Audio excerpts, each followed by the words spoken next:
I think we're live. We're live. What's up, Mike Weinberg? Hey, we're here today. Folks, if you don't know Mike Weinberg, holy crap, you are in the dark if you're into sales. So Mike has two awesome books that are already crushing. And then the third one came out this week and blew them both away. His new book is called Sales Truth, which is freaking fantastic. My official copy hasn't come, but I've got, there we go. Sales Truth, baby. It's on the way. I will get you the official copy. Thank you, sir. Hey, before you go any further, I can't let you go, especially if we're live on Facebook. Yeah.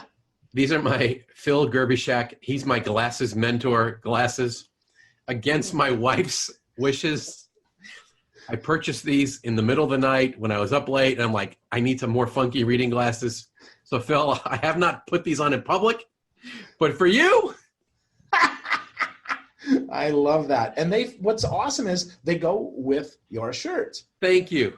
Thank you very much. So you can let your wife know that I'm proud of your glasses selection, even if she's not. Thank you. You are my eyeglass fashion mentor. So that's awesome. Well, I love them, and I would tell you. So my first question: the glasses, right? That's all there is to sales, right? You just got to wear cool glasses. That's the sales truth, right? Chapter 1. It's one of the many shortcuts. If you listen to all the advice on LinkedIn that's being preached and you just use every hack and every new tool and every newfangled theory and you get some cool glasses, all your sales problems will be solved. That is guaranteed. Yeah. So let's start there because there's no hacks. There are certainly maybe a small shortcut, like do some research before you call people. Don't just look through the phone book, stuff like that. But really, there's no hack. And I love, you call out very early in the book, the social selling charlatans. Let's start there because first of all, that's where Mike and I initially, we thought maybe we might have had a difference of opinion. Mm-hmm. And then the more time we spent together, the more clear it was that we're very clear that is exactly what we're talking about is these social selling charlatans. So what does that mean, Mike? And I appreciate, and I love that you're even starting out with some differentiation because social selling is a great thing used appropriately, right? And I'm a fan of social media and I benefit from it. And I love what you teach. I love what Larry Levine teaches. There's some really authentic, honest people in that space that have mastered using social tools to help in the sales effort. So I'm not opposed to that. But Phil, I wrote the book, frankly, very angry, at least the first part of the book. And it was really simple what compelled me to write it. What I've been reading online from supposed experts, in air quotes, about what it takes to succeed in sales today looks very different from what I see in real companies with my own eyes where I'm consulting and training around the globe. What I read online is that everything in sales has changed and that nothing is the same. And that if you even dare pick up the phone or try to deploy traditional methods, you're not just a moron who's bound to fail, but you're like a Luddite from the dark ages and we should make fun of you.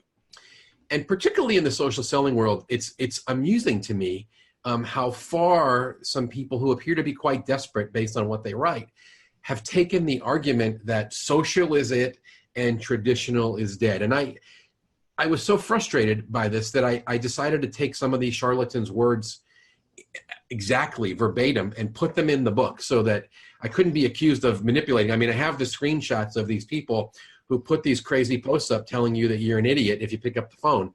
And if I could give you an example or two if you'd like. Yeah, hit me with an example, Mike, because I think that's really important that we do that because, again, to be clear here, this is not Mike bashing social selling experts. This is Mike saying these words are total BS, and likely they don't even follow them themselves. Totally. And there's honest people. There's people in the social selling space, even in their firms, they admit that they have salespeople using outbound prospecting techniques to bring in business. I get that. And let me just say this going in. What I wrote in that chapter in particular, and what I'm going to say here is not to be mean-spirited. It's because I'm frustrated because what's being preached is hurting salespeople, particularly the weaker or more gullible salespeople who are always out there on LinkedIn looking for the hack, looking for the trick, looking for the easy button. And then they read stuff like this particular article that was from the chief sales officer of a firm that touts itself as the digital sales transformation experts and the people who are the foremost geniuses on social selling on the planet. And this chief sales officer put something online that was so goofy to me that I wouldn't have made it up or ever accused somebody of saying this. But he took a picture of himself, a selfie, posing in front of the Forbes magazine that had Kylie Jenner on the cover. And he wrote the most disingenuous article ever, basically saying, sales leaders, can't you see that social selling leads to real sales? Kylie Jenner is about to pass $1 billion in net worth, and you can attribute that to her amazing use of social media. And then at the end of the post, he said, and don't think that she cold called her way to $900 million of net worth. And Phil, I read that and I thought, okay, holy desperation, Batman. I cannot believe that someone had the mental lapse to write that Kylie Jenner, who's known for taking, and I had to look her up, right? Because I don't follow B-list celebrities, but when you go to her Instagram feed, what you see is mostly half-naked pictures of herself. So as I process this social selling guru, right, who's the chief sales officer for his firm that's going to help you achieve digital sales transformation, out there telling people she's your role model. If you're a business-to-business salesperson, right, you should follow Kylie Jenner's lead because she built her net worth all the way here.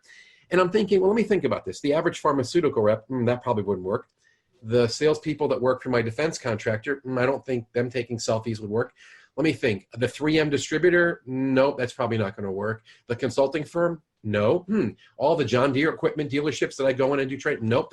So who's he talking to?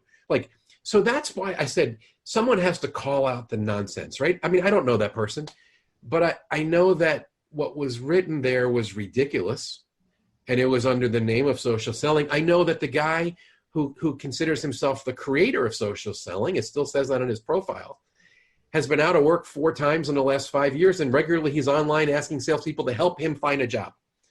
And my caution to the salespeople who drink all the Kool-Aid based on whatever they see written on LinkedIn is, if the guy who claims he's the creator of social selling, one, didn't have enough business to run his own firm and then can't keep a job working for other people, you should probably question how valuable social selling skills are for you if people who are telling you that's all you need. And again, I'm not anti-social selling. I benefit from it. I use Twitter. I use LinkedIn. I put out IP. I get it. But I'm not telling you that, my way is the only way. I think you should use every available and ethical means necessary to get the attention of prospects. So anyway, that was a long answer, but I wrote that because I felt like someone needed to out the charlatans. And I'm in a position, because of the success of my other books and the fact that I have real clients, to actually say, wait a second. I'm in all these companies around the globe in all these industries, from defense to big data to big trucks to big consulting to a bunch of little SaaS firms. And none of the shit I read from the experts online works for those companies. And what I see the top people doing today looks a whole lot like what I saw the top people doing 5 years ago and 10 years ago. So that's where that came from. Yeah, I think that's so instructive and such a great reminder that we have to be aware of the messenger as much as the message, right? If somebody benefits directly from what they say, we got to be careful of that. It's just something to just be aware of that can get us into trouble. Not saying to completely discount, but certainly saying, if it feels like a stretch, it probably is. Yeah, if it's too good to be true, it's not, right? I'm fat because I eat too many carbs and I don't work out enough. And I've been watching you on Instagram with your unbelievably inspiring workouts. You've got me back on the track to be inspired. But you know what? You didn't take an easy pill, right? There was no button, I'm going to get in shape. It's like, I see you sweating your butt off. Right. And that's the same thing. And here's the thing I learned. This is the hard lesson I learned. I got into an argument per se online with one of those international sales experts, a guy who's a self-proclaimed #1 best-selling author, although his book is like ranked number 600,000 on Amazon, and he's got 4 reviews for the book in his own country. Another thing to be careful of, right? Self-proclaimed thought leaders who are, experts and claim that they're bestsellers. I learned it's really hard to argue with people online who don't have enough clients, because they're at home blogging, and if you start a LinkedIn argument with them, eventually you have to get off and go work with a client, because that's how you make a living in our business, right? But they don't have clients, so they got a lot of time to bang out on the keyboard. And here's the truth.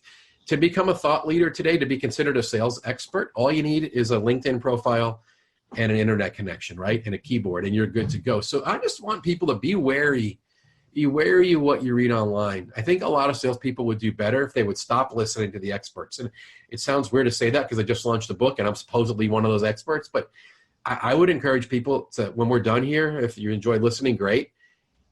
Go back to your day job And yes, tweet, yes, blog, yes, use LinkedIn, yes, pick up the phone, yes, send emails, yes, go to trade shows, yes, ask referrals. Use every available means to get the attention of your strategic target prospects so you can get a discovery meeting, ask some good questions, tell a good story. I can't wait to talk about messaging with you. I know that's a big topic for you, Phil. And paint a picture of a better future, a better outcome that you can create, and create sales opportunities. The people that are winning big in sales today have mastered opportunity creation. They laser focus on the top of that funnel, and they're always putting stuff in there. They're not sitting on their butt waiting for some social thing to come in. They're not waiting for an SDR to hand them a lead. They're working to create opportunities. Yeah. Love that. Love that. That's so good, man. I'm so jazzed because, yeah, you led right into my next point, and that is it's not about the tool, it's about the message. And this is such a big miss for so many salespeople. They're like, oh, well, I got this great tool, or I got that great tool. Stop waiting for the next great tool and start being a better messenger. Start focusing your message on your stinking audience. And I know that matters. I mean, you got a whole chapter in the book. So let me ask you a question first, before you even go to that chapter, because I want to ask your opinion because you're in a lot of companies. Sure. Have you ever seen a sales team or a salesperson failing because they didn't use some newly created tool? Never. I haven't, but I keep reading online from our thousands of sales tool vendors that are out there. You need this, you need that, you need this, build your tech stack, you got to put this. And I'm like, I profiled a couple top producers in the book. They don't even talk about their sales tools. So I just want to throw that out there, along with being wary of the experts. Be wary of all the tools, because the tool ain't going to fix you. Just like if you don't have a golf swing, I don't care if you go out and buy a $900 driver. I don't care what the golf company tells you, the technology they've embedded into that shaft and that head and that grip. If you can't swing, it doesn't matter. So there is no sales tool that's going to fix your problem. So I just feel I appreciate you bringing that up. And just quickly, I don't want to just leave that hanging there because now we're going to hear it. So what does? And the answer is a relentless focus on the sales process, a relentless focus on adding value before you add volume, and a relentless focus on improving your messaging. Say that again. How do you say adding value? Yeah, add value before you add volume. I love that. Right? Because think about it. If I have not earned the right to talk to you, why are you going to listen to me? Yeah, I'm not. You're not. So I have to add value first before I can add volume. I mean, truly. And I think to that point, that's one of the reasons why social helps us so much, because I can do the research. And here's what often happens, right? It takes 12, 15, 20 tries to actually get someone. But in between there, if you do a good job of saying your name, you do a good job of saying your company, you do a good job of talking about value, they're going to go to LinkedIn and see if you're legit. They should anyway, right? Because I'm going to tell you what I should do. I'm going to punch in your cell number. I'm going to punch in your work number. If you call me, even if I don't call you back, like I got one guy ask me if I got eaten by a T-Rex today. He's never added any value to me. I'm like, really, dude? No, come on. Like, no. Why? Like, really? That's the fourth message. You didn't earn a lick of my attention. Now, I can tell you, I love that he sent me that because he's going to be an example now in my next sales program of how not to add value. He's added no value. And what's too bad is he probably has some good humor there.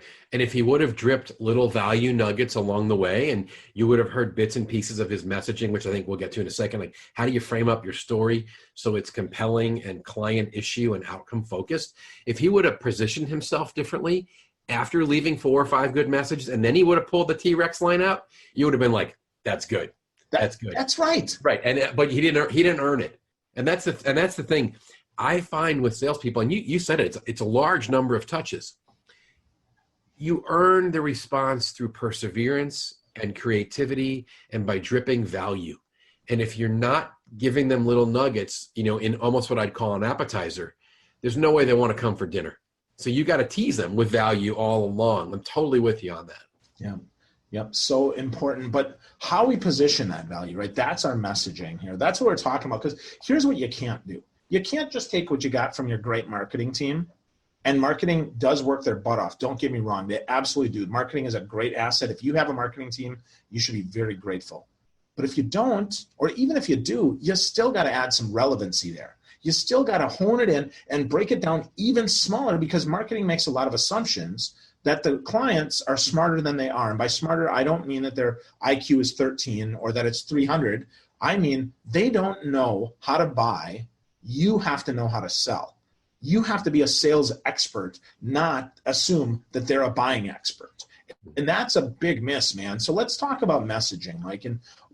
First, why do you think sellers get this so darn wrong?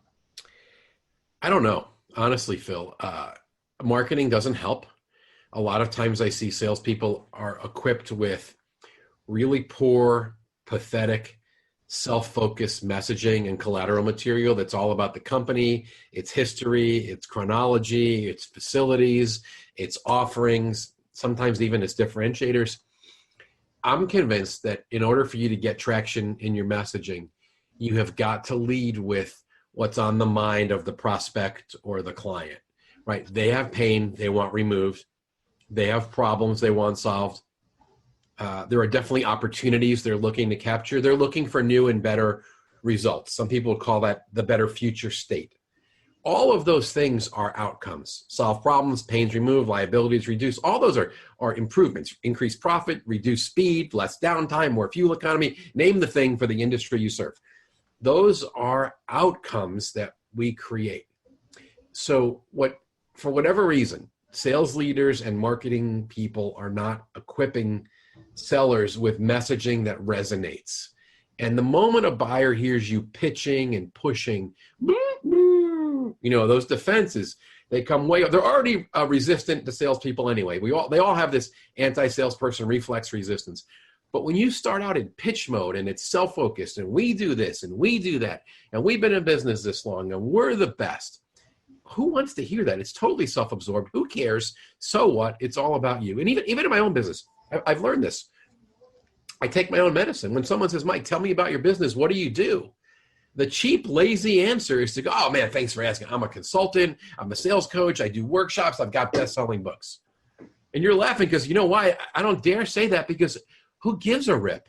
That's totally self-focused. And unless I'm talking to somebody that day is looking for a sales coach or a sales book, that's the dumbest answer I could give. But if I pivot and talk about outcomes that I help my clients create, and I say, hey, Phil, thanks for asking. I'm helping a lot of manufacturing companies, or I help chief sales officers who are struggling and they're frustrated. Their sales team's on their butt. They're living in reactive mode. They end up chasing instead of creating opportunities, and they want help filling the funnel and creating a team of proficient sales hunters who sell value, not price. Is that a very different thing than saying, I'm a consultant, I'm a sales coach, I have best-selling books? It's whether it's about me or it's about them. So that was a heck of a long answer, but that's my favorite topic. Because if you don't have a good story, you can't prospect. If you don't have a good story, you can't build credibility early on in a discovery meeting, right? If you don't have a good story, it's really hard to build a presentation. And I have clients. I mean, I literally go in I don't even want to tell you the type of company, very long-term client of mine, very big conservative company, engineering, manufacturing type business, global operation. Their company provides them decks with slides that start with pictures of buildings and company history and organization charts. And I want to vomit right in the room when I'm training, going, you can't do this. You're 10 minutes into the meeting and you've said nothing of any value. And it's all we. You're going we all over yourself, man. That's pathetic. Yeah, and it's all too typical. That's the thing, right? It's all too typical. Most of the time, those decks that you get created, first 30 slides, you can just throw in the garbage because nobody cares. I mean, nobody cares, right? You don't care. Your prospect doesn't care. They did the research, or they don't care. It doesn't matter. Now, I'm not telling you you can't weave history in, right? You absolutely should, right? But you use that as an example of value, right? We've been around 100 years. So what? Okay, well, what does that mean, right? So that means we've seen, if you're a financial services company, right, we've seen the last recession. We're going to see the next recession. We've made it through that, and we can help you with the same thing. Then they got to tell the story that way then, but most people don't. I work with a big trucking company. I won't name the brand, but big American company. They've been around forever. Big, powerful brand, right? Everyone knows this company. When you were a kid, you talk about don't want to go in the street and get hit by a blank truck. All right. Well, I work with their sales team at dealerships, and I go in and I'm like, well, let me hear your story. What do you say when you're talking to a fleet manager? And they go on and on and on about every one of our trucks was made in America, and it starts with the serial number 1, and my dealership is 5th generation, and we've got 14 stores. And I'm like, oh my gosh, I'm going to pull my hair out. Because in that industry right now, in the trucking world, there's 3 or 4 big things: fuel economy, driver recruitment and retention, uptime versus downtime. And I look back at the salespeople, I go, if that's what's on the mind of your buyer that manages a fleet of trucks, why don't you stop talking about Made in America and how long your dealership has been in business? And why don't you go in and say, we're helping fleet managers who are struggling to recruit and retain drivers. Is that relevant to you? Because if it is, we could talk, because I'm helping fleets accomplish that. And like, whoosh, it's a 180-degree shift. That we just got to get more disciplined. I got a whole chapter in Sales Truth on compelling messaging, and I give exercises and examples, including the one I just shared, about how do you pivot to be others focused, client, issue, and outcome centered in your messaging. Yeah, so important. And again, you can totally do the homework on that and find this information. This is not hidden stuff, right? Mike is not sharing secrets that you need to unlock.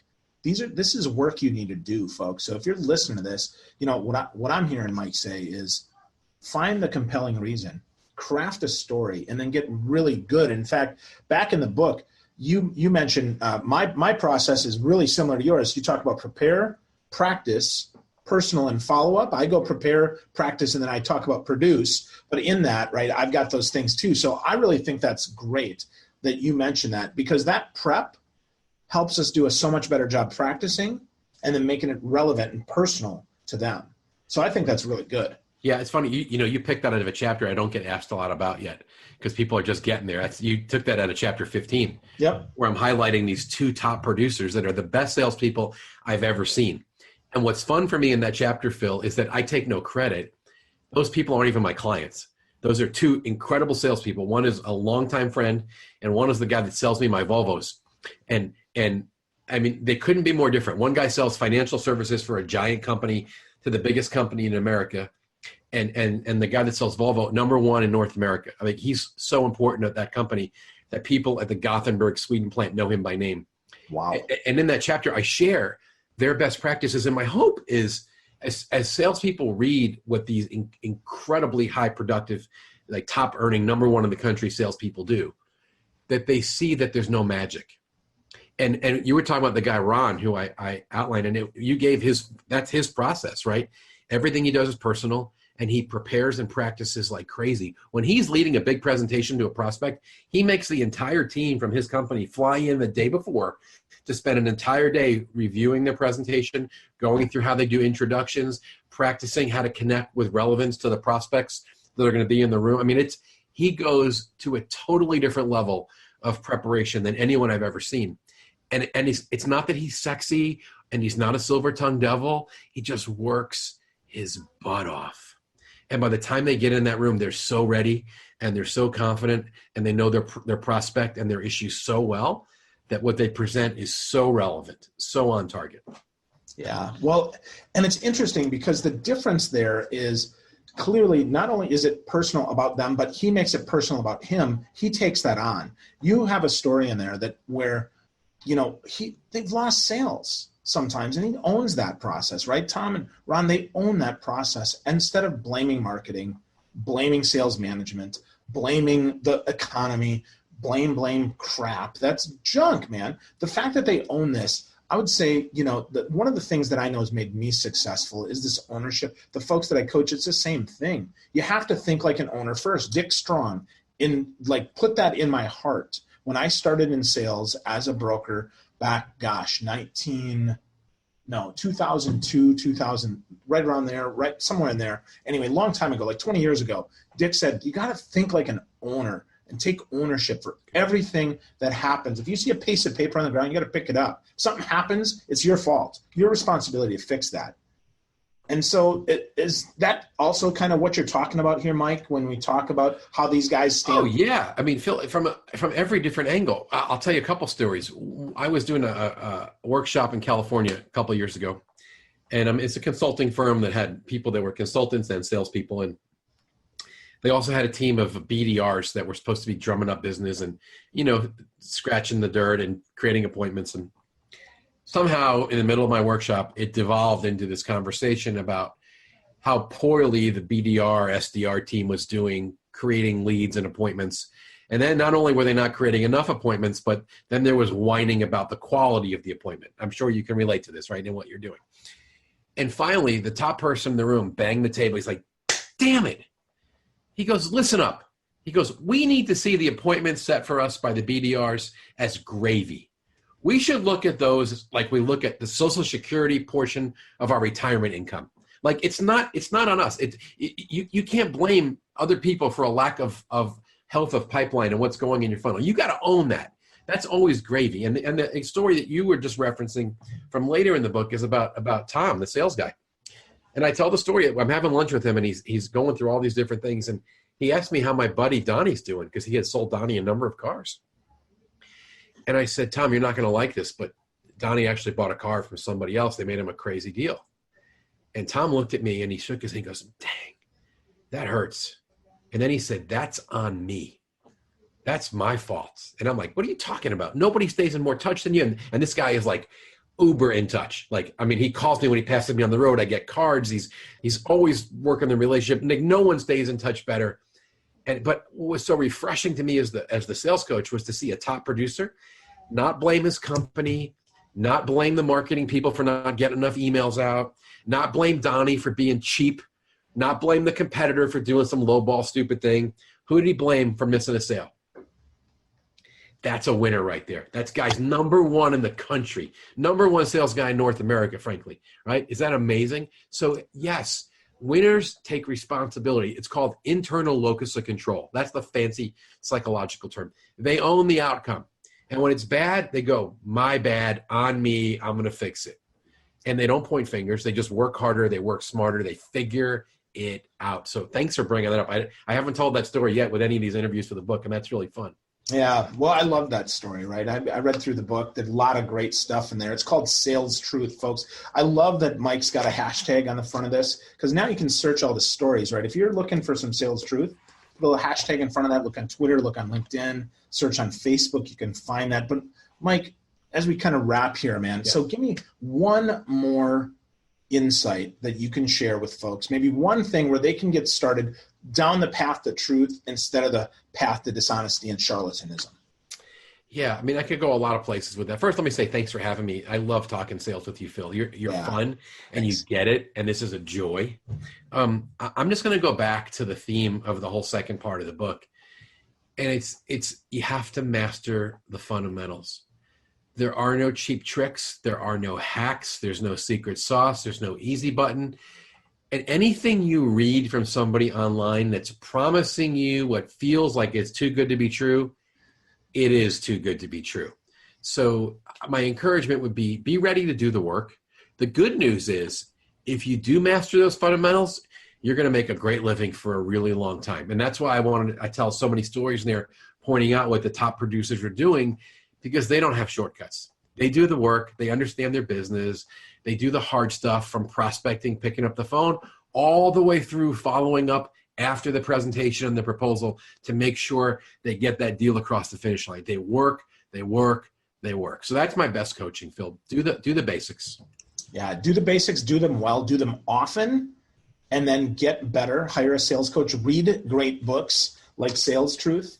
Really important, right? Put some good stuff in your head. Listen to podcasts. You know, lots of great stuff out there. Lots of that. And I would tell you, and Mike, I know we said this at the beginning, get out there and do the work, right? You listen to this, our one action I would say is put the podcast down, put your iPhone down, put your work phone on, put your headphones on, and get doing the work. Focus on those fundamentals. Be relentless about that. Mike, if people are going to find more about you, obviously they can go to Amazon and buy Sales Truth. But where else can they find you? Where can they interact with you if they've got questions? Yeah, thanks. Well, I'm playing around a lot on Instagram and Twitter. And it's Mike_Weinberg, WEINBERG, Mike_Weinberg. And then the website, and I blog there as well, MikeWeinberg.com. Awesome. Such good stuff, man. So, Mike, I totally appreciate you spending time with us today. This was a lot of fun. Learned a lot from you, as I always do. Love your specs. Love your... Do not tell my wife I wore these. Dude, nobody watches the show, so that's okay. But if you do, right, make sure you tag her. No, just kidding. Get a copy of Sales Truth, right? You go to salestruthbook.com, go to Amazon, get a copy of the book. Do the fundamentals. Focus on the fundamentals. Move to your messaging. Get better. Hopefully this helps you. If it didn't, let us know. If it did, drop us a comment. We got one comment from Ryan Shade, who says, Mike, your Sales Simplified is the best book he's ever read on sales. That's really generous. Thank you. Congratulations. He hasn't read this one yet. People are telling me that, and this is hard for me because that book is classic, New Sales Simplified, that this may be better. And that's really encouraging and also frightening. So yeah, I would agree with that. Thank you. I agree with that. I've read them all, so I would totally agree with that. I think it is your best book, man. Wow. Even more stories, even better messaging, even more actionable stuff. So, folks, get a copy of the book. Get to know Mike Weinberg. I'm glad you spent some time with us today. If you have questions, drop us a note. Thanks, buddy. Thank you, Phil. You're the best. Thank you, sir. You too, buddy. See ya.